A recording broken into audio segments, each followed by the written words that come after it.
Welcome back to the Asian Investment Conference, where one of the key topics under discussion today is the imminent US elections.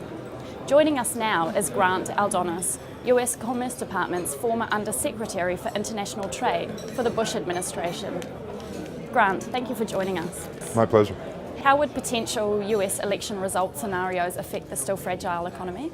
Well, I think it's a very pivotal election because we're coming down the pike at the end of the year toward a massive tax increase, sequestration on the budget, deep budget cuts on defense, potential big changes in energy policy, all depending on who gets elected. And it's been an interesting year in terms of politics in the United States because of the extended nature of the primaries on the Republican side and the sort of back and forth. But the basic narrative is being written, right? The economy is improving, that favors President Obama.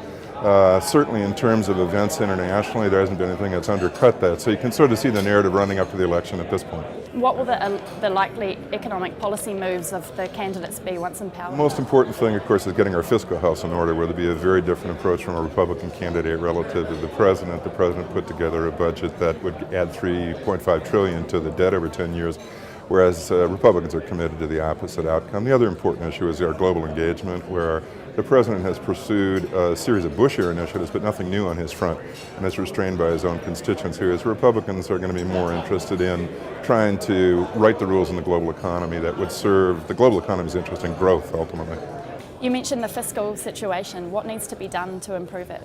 Well, there's no doubt we need tax reform that helps us get the revenues to close the gap, which is an important part of it, as well as in terms of our competitiveness.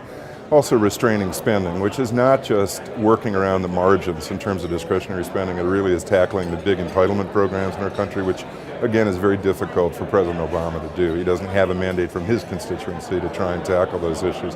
What industries will face the biggest policy risk with the election? Energy is a big one, housing's another, and certainly financial services.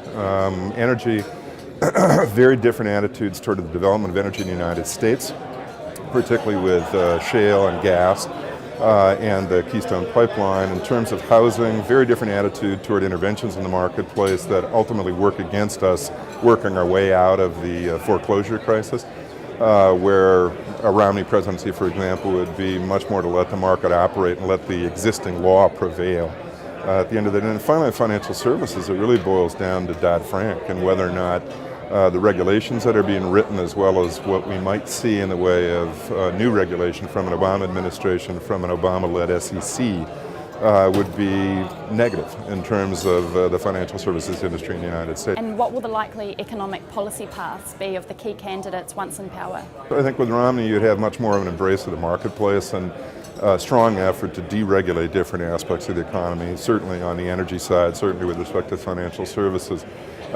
With the Obama administration, you'll see a deeper intrusion in the marketplace. So, I mean, the basic cast of the candidates is there. And now, having said that, I think there is a strong likelihood we'll end up with divided government. We're not a parliamentary system, so it could be very well that the Congress is Republican and that Obama wins the presidency, given the current economic narrative. I'm hopeful that it'll be Romney, but nonetheless, you might be looking at that. And when you look at that, you say to yourself, that's not actually a negative. What we could find is a very constructive dialogue at that point in terms of where we go and how we reach conclusions about how we address the underlying fiscal problems. What do we do about corporate tax reform, whether President Obama does have a proposal, and then where do we come out on things like energy, which are absolutely essential for us to tackle. Thanks, Grant. Sure, absolutely, my pleasure.